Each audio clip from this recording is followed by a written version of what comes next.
नमस्कार श्रोते हो. साहित्य पंढरी या कथाकथन चॅनलवर तुम्ही ऐकताय ज्योती पुजारी लिखित मनाचे बंद दरवाजे ही कादंबरी आणि आज भाग 6. त्या दिवशी प्रयासानं वरुणला डॉक्टर जोशींकडे नेलं. शांती मानसोपचार केंद्राचा तो बोर्ड पाहून तो चांगलाच बिथरला. कसं तरी त्याला समजावलं, आत घेऊन गेले. सुदैवानं तिचाच पहिला नंबर होता. वरुणला डॉक्टरांच्या समोर उभं केलं तेव्हा कुठे तिचा जीव भांड्यात पडला. उंचापुरा गोरापान देखणा वरुण. या वयात आयुष्य कसं रसरसून उपभोगायचं तर इथे आयुष्याला ग्रहण लागलेलं. डॉक्टर जोशींना त्याच क्षणी त्याची कीव आली. तुम्ही जरा बाहेर थांबा. डॉक्टरांनी रेणुकेला बाहेर थांबायला सांगितलं. रेणुका बाहेर गेल्यावर त्यांनी वरुणला बसायला सांगितलं. बोला बोला मिस्टर वरुण, बोला. काय बोलायचं आहे? त्या आईला सकाळपासून पाठीला मुंग्या चावतायत. सगळी पाठ मुंग्यांनी खाऊन टाकली आहे आणि डॉक्टरांच्याकडे जाऊ म्हणत रेणूनी मला इथं आणलं आहे. अरे मी काय वेडा आहे का? रिलॅक्स वरुण केणी, रिलॅक्स. अहो तुम्हाला कोण वेडा म्हणतं आहे? बरं तुम्ही काय करता, म्हणजे नोकरी व्यवसाय? आपण ते सांगण्याच्या आधी तुम्ही थोडं शांत व्हा. बरं शांत व्हा. त्याचा हा पाठ दुखण्याशी काय संबंध आहे? काय गोळ्या बिळ्या लिहून द्यायच्या त्या द्या. फालतू प्रश्न विचारत बसू नका. नाही, गोळ्या तर लिहून देणारच आहे ना, देणार आहे. डॉक्टरांचं हळूवार बोलणं, त्यांचा आवाज वरुणला बरा वाटला. हा डॉक्टर. त्यानंतरही वरुण रेणुकाबरोबर डॉक्टर जोशींकडे जाऊन आला. तो त्याला डॉक्टरांचं बोलणं आवडायचं म्हणून. आजीसारखा प्रेमळ आवाज. बरं वाटायचं डॉक्टरांशी बोलून. डॉक्टरांनी लिहून दिलेल्या गोळ्या वरुणनं पाठदुखीवरच्या गोळ्या समजून न कुरकुरता घेतल्या. पाठदुखीनंतर रेणुका दुधातनं त्याला गोळ्या द्यायला लागली. काय होतंय ते कळत नाही, पण त्या गोळ्या सुरू केल्यापासून वरुण सुस्त असतो. त्याच्या हालचाली झोपेत असल्यासारख्या असतात. कसल्या गोळ्या देतेस ग? हां, त्याचं पार चिंध्याचं बाहुलं करून टाकलंयस. एक दिवस वरुणच्या दुधाच्या पेल्यात ती गोळी घालत असताना नेमक्या आई तिथे आल्या. मला संशय होताच, आज खात्री पण झाली. त्यांनी तिच्या हातातल्या गोळ्यांचं पाकिट हिसकावून घेतलं. दुधानं भरलेला पेला सरळ बेसिनमध्ये रिकामा केला. आई, अहो त्या गोळ्या द्या की इकडे. रेणुकाच्या बोलण्याकडे दुर्लक्ष करत त्यांनी त्या गोळ्या सरळ संडासात फेकल्या. वरनं फ्लश सुरू केला. रेणुका पाहण्याशिवाय काय करू शकणार होती? आता परत त्या गोळ्या विकत आणणं भाग आहे. त्या गोळ्या घ्यायला लागल्यापासून वरुणच्या हालचालीत एकदम फरक पडला आहे. आईंना त्याची काळजी वाटते आणि स्वाभाविक आहे. तरी एकदा डॉक्टरांना विचारून गोळ्या बदलून दिल्या तर विचारायला हवं डॉक्टरांना. रेणुकानं नोकरी सोडायचा निर्णय घेतला. मूर्खासारखे बोलू नकोस तू. नोकरी सोडून काय करणार तू? 24 तास घरी बसण्यात परिस्थितीत काही फरक पडणार आहे का? तिचा निर्णय ऐकून अर्चना उखडली. अर्चू, अगं परिस्थिती हाताबाहेर जायला लागली आहे म्हणून हा निर्णय घेतला. वरुणची ट्रीटमेंट सुरू आहे, पण तो कधी व्हायलेंट होईल सांगता येत नाही ग. आई तर त्याला डोळ्यांसमोर नको असतात. बाबा एकटे काय करणार?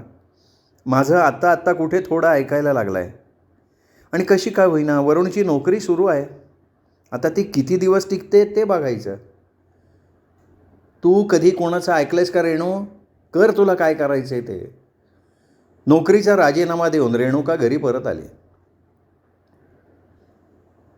काय खासभर खायचे ते खाऊन घे, मला कामं आहेत माझी.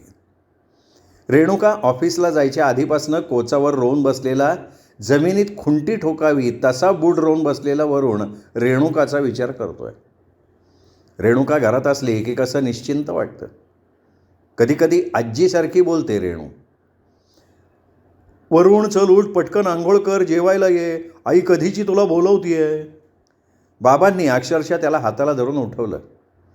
मोरीत जाऊन त्यांनी भडाभडा 2 तांबे अंगावर घेतले. आई बाबांबरोबर जेवला आणि तडक मागच्या दारात उंबरठ्यात जाऊन बसला.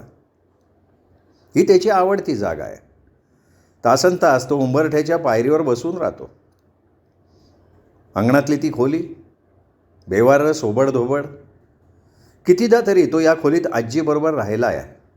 त्याला आजी दिसते, बोलवते त्याला ती. तिच्या झोळणं झालेल्या खाटेवर तिच्या कुशीत अंगाची जोडी करून झोपलेला वरुण कर्कश आवाजात आलेली हाक ऐकतो. आजीचा घाबरलेला चेहरा त्याला दिसतो. वरुण उठ, ती बोलवतीये. वरुण उठ, ती बोलवतीये.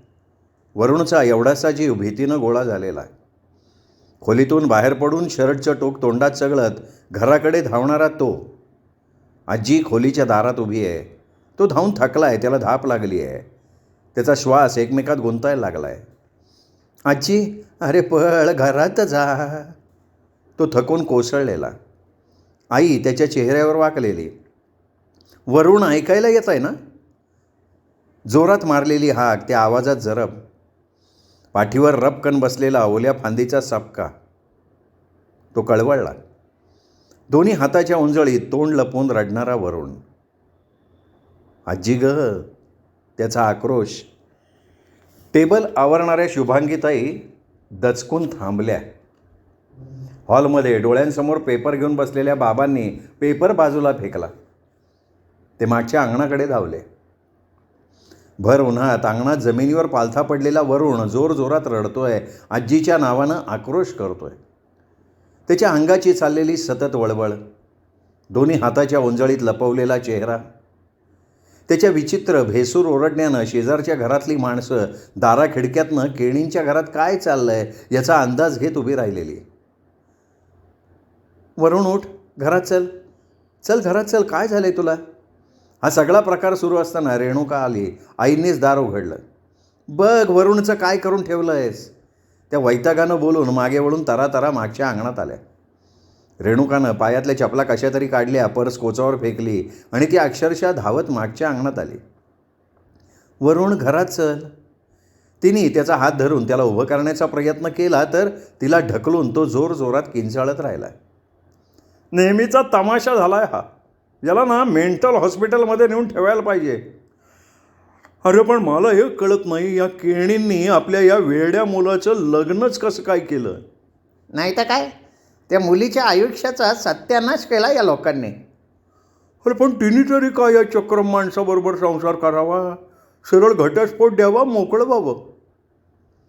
केणींनी आपल्या या वेड्या मुलापायी सगळ्यांशी संबंध तोडले. केणीबाईंच्या सासरपैकी माहेरच्यांपैकी कधीही कुणीही त्यांच्याकडे फिरकत नाही. पण मी म्हणते, रेणुकाच्या घरच्यांना वरुणबद्दल कळलं कसं नाही? शेजारचे 10 तोंडांनी 10 गोष्टी बोलत आहेत. वरुणचा आक्रोश टिपेला पोचलाय. बाबांना रेणुकाला तो आवरत नाही आहे. त्यांना ढकलायचा प्रयत्न करतोय तो, त्यांना दूर लोटतोय तो. गच्चीवर अभ्यासासाठी गेलेला राहरेकरांचा मुलगा मिलिंद केव्हाचा खाली चाललेलं नाटक बघतोय. शेवटी त्याला राहवलं नाही, तो दडदड जिना उतरून खाली आला. बाजूच्या बंगल्यातल्या वॉचमनला बरोबर घेऊन केणींच्या घरात शिरला. सगळ्यांनी मिळून वरुणला कसं तरी घरात आणलं. धन्यवाद, तुम्ही दोघं मदतीला आलात म्हणून बरं झालं. बाबांच्या डोळ्यातच पाणी आलं. काका, धन्यवाद कसले मानताय? शेजारी राहतो, एवढं तर एकमेकांसाठी करायला पाहिजे ना. वॉचमन गेल्यावर बाबा वरुणकडे वळले. काय तमाशा लावलायस तू? सगळ्या जगाला तमाशा दाखवायची गरज होती का? त्यांचा संयम संपला. हे सगळं हिच्यामुळे झालं आहे. कसल्या कसल्या गोळ्या देत असते त्याला. एवढा वेळ बाजूला उभ्या असलेल्या भयानं थरथर कापणाऱ्या आई पुढे आल्या. वरुणनं त्यांना जोरात धक्का दिला, खाली पाडलं. You rascal. वरुण गुरगुरतोय, त्याच्या डोळ्यात रक्त उतरलंय. काहीतरी अघटित घडणार. डॉक्टर जोशी. रेणुकानं पटकन डॉक्टर जोशींना फोन लावला.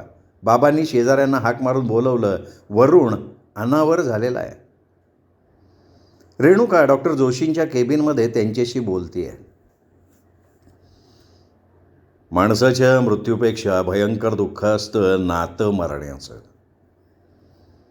नातं मरण्याचं दुःख माणसाला जन्मभर कुरतडत राहतं. आतल्यात तो पोखरला जातो, मात्र या दुःखापासून पळण्याची तो पळवाट शोधून काढतो, वास्तवाकडे पाठ फिरवतो. परिस्थितीजन्य अतीव नैराश्य, जीन्स, मूळ स्वभाव, मेंदूतल्या रसायनाची असमानता, या सगळ्यातून जन्माला येतो मानसिक आजार, मनोभंग, छिन्न मनस्कता म्हणजेच स्किझोफ्रेनिया. वरुण स्किझोफ्रेनिक आहे. मेंदूतल्या डायनामाईनचं असंतुलित होणं हे स्किझोफ्रेनियाचं एक कारण. नेमका कुठल्या कारणानं स्किझोफ्रेनियाकडे त्याची वाटचाल सुरू होते हे निश्चित नाही सांगता येणार. वंशानुगत जीन, स्वभाव, नैराश्य, अनेक कारणं किंवा कुठलं तरी एक कारणसुद्धा असू शकतं. स्किझोफ्रेनिया मेंदूतलं रसायन असंतुलित होण्यानं होतो, म्हणजे हा आजार मेंदूशी संबंधित आहे का? तसं असेल तर सिटी स्कॅन वगैरे. मिसेस केळणी, मला काय म्हणायचं आहे हे तुमच्या लक्षात नाही आलं. हा मेंदूशी संबंधित मनोविकार असला तरी मेंदूला होणारा आजार नाही आहे. हा मुळात हा डिसीजच नाही आहे, डिसऑर्डर आहे. शरीराच्या बाह्य आणि अंतर्गत प्रेरणा, संदेश, मेंदूतला स्पर्श, वाणी वगैरे त्या डिपार्टमेंटकडे पोहोचवण्याचं काम डोपामाइन नावाचं रसायन करतं. डोपामाइन हा मेंदूतला ट्रान्समीटर म्हणायला हरकत नाही. कधीकधी डोपामाइनकडनं तीव्र स्वरूपाचे संदेश येतात, त्यामुळे त्या डिपार्टमेंटला विचारांचं सुसूत्रीकरण करणं अवघड बनतं. त्याचा परिणाम व्यक्तीच्या बाह्य वर्तनावर होतो. शरीरांतर्गत घडामोडी बाह्य जगाला दिसत नाही, दिसतात ते वर्तमानातले बदल. वरुणच्या बाबतीत नेमक्या कुठल्या कारणानं तो स्किझोफ्रेनिक झाला हे शोधून काढायचा आपण प्रयत्न करूया. त्याच्या मनातलं जाणून घ्यायचाही प्रयत्न करूया. एकूण मला तरी हे सगळं प्रकरण भलतं गुंतागुंतीचं वाटतंय डॉक्टर. गुंतागुंतीचा आहे खरं, पण आपण गुंता सोडवायचा प्रयत्न करायचा. वरुणला ECT देणं खूप आवश्यक आहे. ECT म्हणजे इलेक्ट्रिक शॉक. डॉक्टर, शॉक दिले नाहीत तर नाही चालणार? तुमच्या बरोबर कोण आलं आहे? माझे सासरे आलेत, बाहेर थांबलेत. त्यांना बोलवा प्लीज आत. रेणूनं बाबांना आत बोलवलं. ते बघा, वरुणला इलेक्ट्रिक शॉक द्यावा लागणार, म्हणजे ECT. ज्याची भीती वाटत होती तेच घडलं. यापूर्वीही त्याला 2दा ECT दिलेले आहेत. रेणुकाकडे बघण्याचं टाळत बाबांनी सांगून टाकलं, आणि हा रेणुकाला जबरदस्त धक्का होता. वरुणच्या बाबतीत तिला आलेली शंका खरी ठरली होती. त्याच्या या आजाराची सुरुवात खूप आधीपासून झाली असणार ही शंका होती तिला, पण त्याच्यावर मानसिक उपचार केले गेले असतील हे आधी लक्षात नाही आलं तिच्या. आणि ते तिच्या लक्षात येऊ नये यासाठी ते दोघं धडपडत होते. आणि म्हणूनच तिने मानसोपचार केंद्रात जाणं त्यांना खटकत होतं. तिने मानसोपचार केंद्रात जाऊ नये यासाठी त्यांची धडपड असायची. लग्नात त्यांच्या चेहऱ्यावरचं टेन्शन, वरातीच्या वेळच्या वरुणच्या वागण्याकडे आईने मख्खपणानं केलेलं दुर्लक्ष, तो वेडा आहे हे लपवून ठेवण्यात आलं होतं. बाबा, तुम्ही कधी बोलला नाहीत हे? तिच्या आवाजातली धार बाबांच्या काळजात कळ उठवून गेली. त्यांचा चेहरा उतरला. काय घडलं असणार याची डॉक्टरांना कल्पना आली. आपला नवरा ॲबनॉर्मल आहे, त्याच्यावर मानसिक उपचार करावेत या प्रामाणिक हेतून ही मुलगी इथे आली, पण त्याच्यावर ज्या आधीच मानसिक उपचार करण्यात आलेत हे तिच्यापासून लपवून ठेवण्यात आलं आहे. कुठल्या हॉस्पिटलमध्ये याच्यावर उपचार करण्यात आले? मुंबईच्या खाजगी हॉस्पिटलमध्ये. तुम्ही लोकांनी मला फसवलं म्हणूनच मी मानसोपचाराचं नाव काढलं की आई टाळाटाळ करायच्या. रेणुकाला स्वतःवर ताबा ठेवणं कठीण जात आहे. प्लीज मिसेस केणी, मला वाटतंय सध्या आपण काल काय घडलं त्यापेक्षा आज काय करायला हवं याचा विचार करूयात. तुमची मनस्थिती मी समजू शकतो, पण प्लीज कूल डाऊन.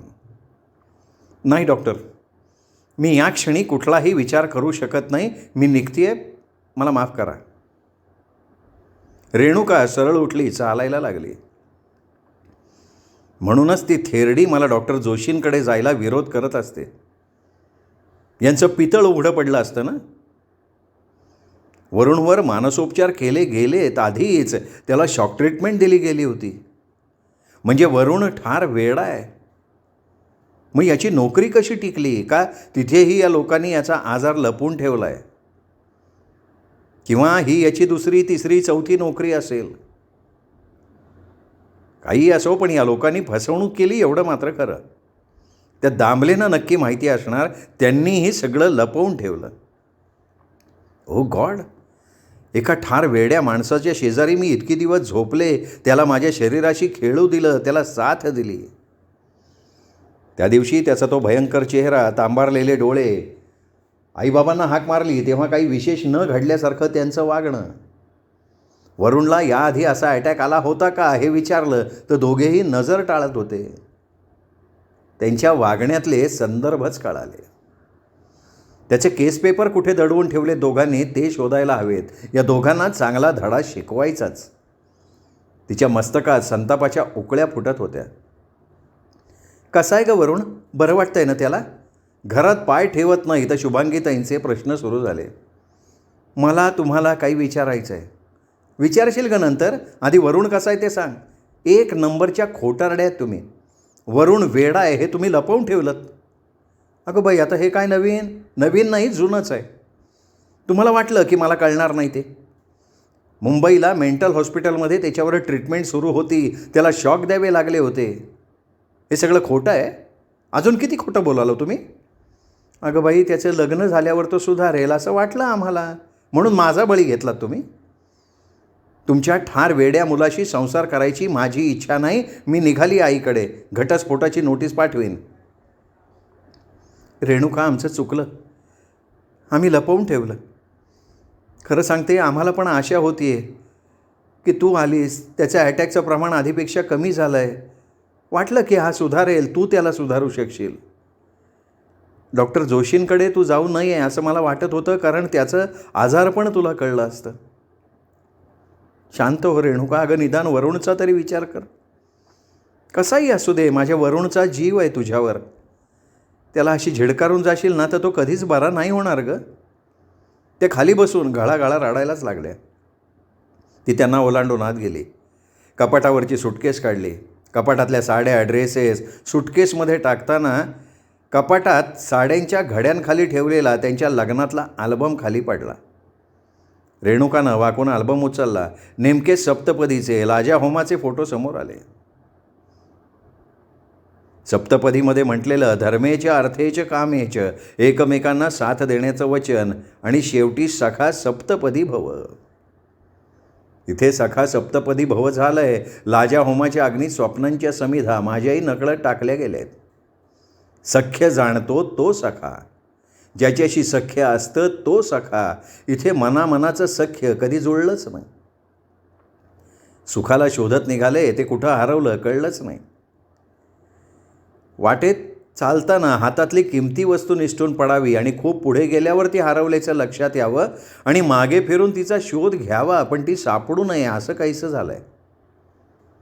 सुखाची स्वप्न घेऊन ती निघाली, ती वाटेतच हरवली.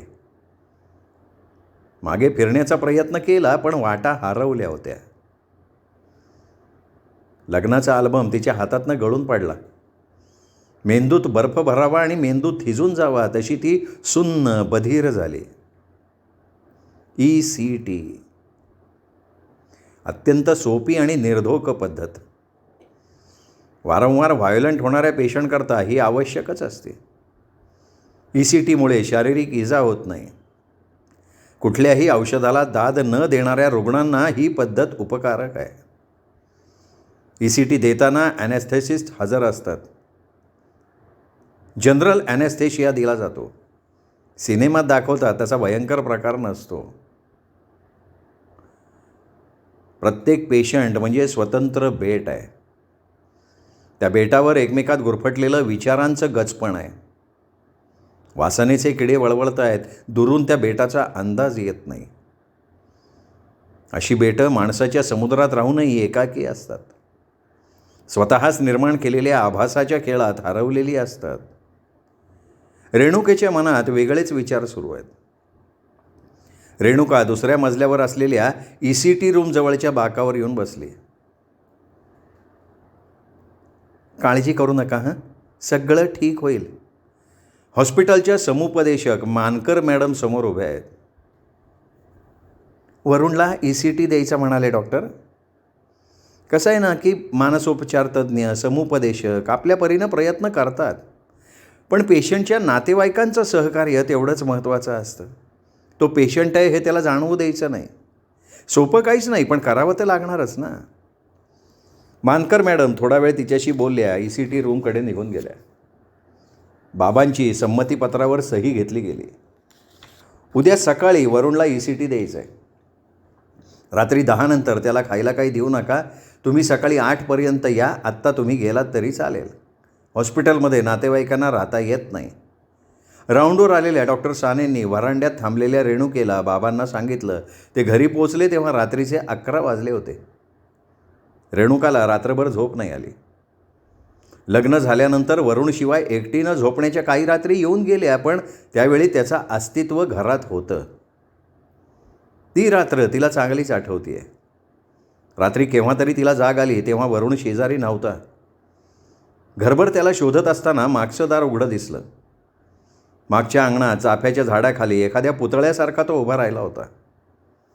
पौर्णिमेची ती रात्र, निगूढ शांतता, पुतळा झालेला वरुण आणि उंबरठ्याला टेकून हताश होऊन बसलेली ती. मधली स्पेस ओलांडून त्याच्यापर्यंत जाण्याची इच्छाच उरली नव्हती. वरुणचं कुठेही लक्ष नाही. हा असा तासनतास कसा उभा राहू शकतो? त्यानंतरही बरेचदा तिने त्याला आपल्याच तंद्रीत अंगणात उभं असलेलं पाहिलं आहे. आजची रात्र आणि यापुढच्याही कितीतरी रात्री वरुण या घरात असणार नाही. त्याच्या मेंदूत नेमके काय विचार येत असतील, कुठल्या प्रतिमा उमटत असतील. त्या दिवशी रागाच्या भरात आईला वरुणला घटस्फोट देणार असं म्हणाले खरं, पण परत वरुणचा विचार मनात आला. मीच निघाले होते ना प्रयोग करायला, मग आता सगळं अर्धवट टाकून जायचं. कुठले धागे मला मागे ओढतात कळत नाही. डॉक्टर जोशी एकदा म्हणाले होते की स्किझोफ्रेनिक व्यक्तीचं वास्तव म्हणजे त्याच्या मनानं निर्माण केलेलं वास्तव वेगळं म्हणजे कसं? त्याच्या दृष्टीनं जे वास्तव असतं त्याला वास्तव कसं म्हणणार? त्याला होणारे ते भास वास्तवात कसे असतील? एक वेगळीच दुनिया निर्माण करायची, त्यात रमायचं, वास्तवाकडे पाठ फिरवायची. नसलेल्या वास्तवात सतत वावरायचं, तेच खरं मानायचं. त्यात हलणाऱ्या सावल्या आवाजांचा कल्लोळ उराशी कवटाळून राहायचं. मग माणसाच्या मूलभूत प्रवृत्तीचं काय? ती त्याही अवस्थेत कायम असते. वरुण धडधाकट असता तर मीही गर्भवती राहिले असते. एक कोवळा अंकुर, नवा वरुण नाहीतर रेणुका वाढली असती माझ्या ओटीपोटात, आई झाले असते. आता ते शक्य नाही. डॉक्टर म्हणाले होते जीन्सही कारण असू शकतात. केणींच्या घराण्यात कोणी वेडा निपजला असावा.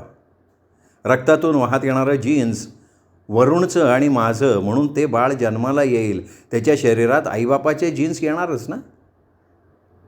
बापाचा वेडेपणा उतरला त्यात तर. नाही, तो जुगार खेळायचाच नाही. एक रेणुका भरडली जातीये ते खूप आहे. वेडा मुलगा जन्माला घालून वंश वाढवायला नको. यात दोष कोणाचंही असो, पण त्याच्या वासनापूर्तीसाठी तरुण मुलीच्या गळ्यात त्याला बांधायचं हे ठीक नाही. आणि वंश सातत्य त्याचं काय? हाही एक छुपा हेतू असतोच ना अशा फसवाफसवीच्या लग्नामागे. वंश सातत्य म्हणे, सगळं थोतांड आहे. इथे साधं पणजोबांचं नाव माहिती नसतं आपल्याला आणि वंश सातत्याच्या बाता मारल्या जातात. गुरख्याच्या शिट्टीचा आवाज येतोय. रेणुका अंथरुणात उठून बसली, लाईट लावला. झोप येणं शक्य नाही. वरुण बरा असला की कसली कसली पुस्तकं वाचत बसतो. भान हरपून जाण्यासारखं काय असतं त्या पुस्तकात? समोरच्या फळीवर व्यवस्थित लावून ठेवलेली पुस्तकं जरा मागे पुढे करून बघितली. एक पुस्तक काढलं, ती कॉटवर पाय पसरून भिंतीला टेकून आरामात बसली. पुस्तक उघडलं. 2 पानं वाचताच कंटाळून तिने पुस्तक बंद केलं, बाजूला टाकून दिलं. उठली, बाहेरच्या खोलीत आली. घशाला कोरड पडली आहे. पाणी प्यायला ती स्वयंपाकघरात आली. स्वयंपाकघरातून आईबाबांची बेडरूम दिसतीये. बेडरूमचं दार सताड उघडं आहे. खोलीत लाईट जळतोय. बाबा खोलीत येरझाऱ्या घालतायत. आई झोपलेल्या असाव्या. बाबांनाही झोप येणं शक्य नाही. याआधी या प्रसंगातनं गेले असले तरी आत्ताची गोष्ट वेगळी आहे. वरुणची पत्रिका एका ज्योतिषाला दाखवली तेव्हा त्या ज्योतिषानं याचं लग्न केलं तर हा सुधारेल असं सांगितलं. तेच शुभांगी डोक्यात घेऊन बसली.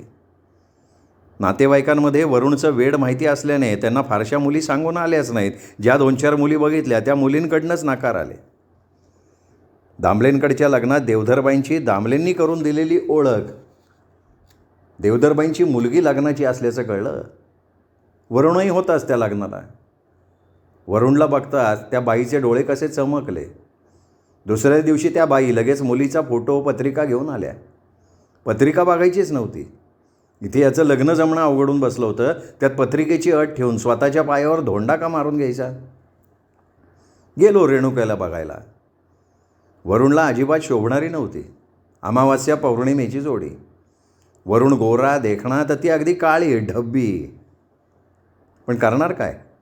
मुलाचं लग्न होणं महत्त्वाचं. रेणुकेचे डोळे, तिचा करारी चेहरा पाहताना त्यांना वाटलं वरुणला अशीच बायको हवी. हिच्यात स्पार्क असणार. पुढे नोकरी करणार का असं वरुणनं विचारलं. किती ठाम शब्दात बोलली होती ती. साक्षगंध, साखरपुडा सगळ्यांना फाटा देऊन सरळ लग्नाचा जवळचा मुहूर्त काढायला लावला. लग्न निर्विघ्न पार पडेल का नाही शंका होती. वरुणचं कधी काय बिनसेल हे सांगता नाही येत.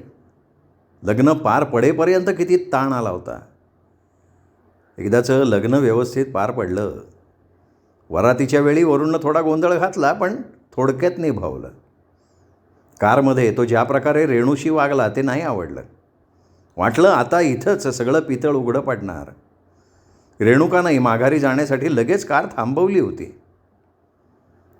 रेणुका आजच्या काळातली सुशिक्षित स्वतंत्र विचारांची मुलगी आहे. त्या क्षणी जर ती निघून गेली असती तर माझ्या उरल्या सुरल्या अशा धुळीला मिळाल्या असत्या. अक्षरशः हात जोडले तिच्या पुढे तेव्हा पोरगी विरघळली. काय माणुसकी आहे तिच्यात. वरुण 4 चौघांसारखा नाही हे तिला कळल्यावर तिने त्याला वाऱ्यावर नाही सोडून दिलं. त्या पोरीचे खरंच अनंत उपकार आहेत. सरळ घटस्फोट घेऊन माहेरी निघून गेली असती तर कोण काय करणार होतं. वरुण ॲबनॉर्मल आहे हे कोर्टात सिद्ध करणं फारसं कठीण नव्हतं. घटस्फोटाचा विचार आलाच असणार तिच्या मनात. वरुणचं विचित्र वागणं सहन करत ती या घरात का राहतीये. वरुणबद्दल असणारं प्रेम का अजून काहीतरी दुसरं कारण. पण वरुणवर तिचं मनापासनं प्रेम आहे. वरुण लहानपणापासूनच एकलकोंड्या घुम्या. तोंड उघडून मनातलं बोलणार नाही. मुलांमध्ये खेळायला जाणार नाही. वयापेक्षा जरा जास्तच लवकर मोठा झाला. मोठा झाला का त्याला मोठं व्हावं लागलं. शुभाच्या शिस्तीच्या वरवंट्याखाली चिरडलं गेलं त्याचं सगळं बालपण. आईचा किती जीव होता त्याच्यावर. आजीचा मृत्यू हे सत्य त्याच्या मेंदूनं कितीतरी दिवस स्वीकारलंच नव्हतं.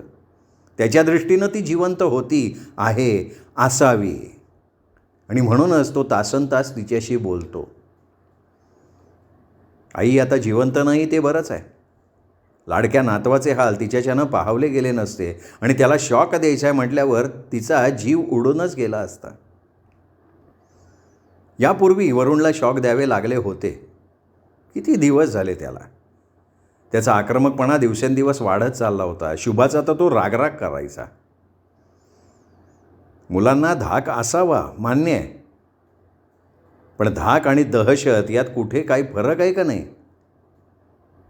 शुभाची दहशत होती. या घरात मी तरी कुठे तिच्यापुढे काही बोलू शकतोय.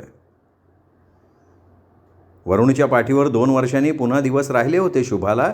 4 महिन्यांनी ॲबॉर्शन झालं. तेव्हा वाईट वाटलं होतं पण नंतर वाटलं झालं ते बरं. वरुणच्या बाबतीत हे झालं तेच त्या जन्माला आलेल्या जीवाच्या बाबतीतही झालं असतं. कर्कश, हेकेखोर, संतापी स्वभाव तो कसा बदलणार. वरुणला मेंटल हॉस्पिटलला नावं लागल्यानंतर जे घडलं त्यांनी शुभाचा स्वभाव थोडा निवळता झाला. पण तोपर्यंत वेळ गेली होती निघून. तिचं वागणं कळतच नाही. कधी त्याच्याशी प्रेमानं वागते तर कधी कर्कश होते. गटकेत तोळा, गटकेत मासा. वरुणनं शुभासारख्या करकरीत स्वभावाच्या बाईच्या पोटी जन्म घेतला यात त्याचा काय दोष आहे. शिस्तीच्या नावाखाली ती जे वागली त्यानं वरुणचं मानसिक संतुलन ढासळत गेलं. बरोबरीच्या मुलांमध्ये तो कधी मनसोक्त खेळला नाही. मुलं ग्राउंडवर खेळायची तेव्हा खिडकीच्या गाजाला चिकटून पाहत राहायचा. भोवरे, गोट्या, पतंग खेळायचं त्याचं वय, तर असले भिक्कारडे खेळ खेळायचे नाहीत म्हणून याला परत डांबून ठेवायचा तिचा अट्टाहास. माझ्या लहानपणी आईनं कधी असं दाबून दडपून टाकायचा दुराग्रह धरला नव्हता. बाबांचा धाक होता, पण त्यांनी कधी खेळू नका, फक्त अभ्यासच करा असा नाही पवित्रा घेतला. आम्ही 4 भाऊ बालवयातले खेळ खेळलो, भांडलो, निकोप वाढलो. आईने किंवा बाबांनी आमची तुलना कोणा दुसऱ्या मुलांशी नाही केली. त्यांना बालमानसशास्त्र माहिती नसेल, पण प्रत्येक मूल वेगळं असतं. शरीर, मन, बुद्धी, शक्ती सगळं वेगळं असतं. 2 सख्खी बहीण भावंड एकसारखे नसतात. मग तो अमुक बघ कसा हुशार आहे किंवा कसा चतुर आहे आणि तू कसा मूर्ख आहेस अशी तुलना करून त्यांनी कधी आमचं मानसिक खच्चीकरण नाही केलं. शुभांगी आईपेक्षा शिकलेली, तिच्या पुढच्या पिढीतली, पण विचार मात्र मागासलेले. आपलं मूल आपलं असलं तरी त्याला त्याचा मानसन्मान आहे. तो एक स्वतंत्र व्यक्ती आहे हे तिला कधी कळलं नाही. तिच्या धाकात सदा धास्तावलेला वरुण कधी मोकळेपणानं वागला नाही, बोलला नाही. घरी कोणी आलं किंवा कोणाकडे गेला तरी तो बोलायचा नाही, बुजायचा. त्याचा स्वभावच असा म्हणून दुर्लक्ष केलं गेलं. तो बुद्धिमान होता, नेहमी पहिल्या नंबरनं पास होत होता. तेव्हा मुक्त मनानं त्याचं कौतुक करायची, पण वरवर. तिच्या शिस्तीत त्यापेक्षा जास्त बसत नव्हतं. वरुण एक प्रॉब्लेम चाइल्ड आहे हे लक्षात येईपर्यंत उशीर झाला होता. प्रत्येक आईबापाची मुलाला वाढवायची एक पद्धत असते आणि ती चुकीची असली तरी त्यांना ती योग्य वाटत असते. या अशा मूर्ख आईबापांना कोणीतरी ते चुकीचे वागतायत हे सांगायला हवं.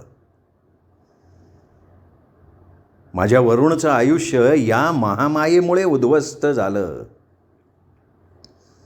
बाबा खोलीत येरझाऱ्या घालताना विचार करतायत. श्रोते हो, हा भाग इथेच संपला. पुढचा भाग उद्या. तोपर्यंत नमस्कार मित्र.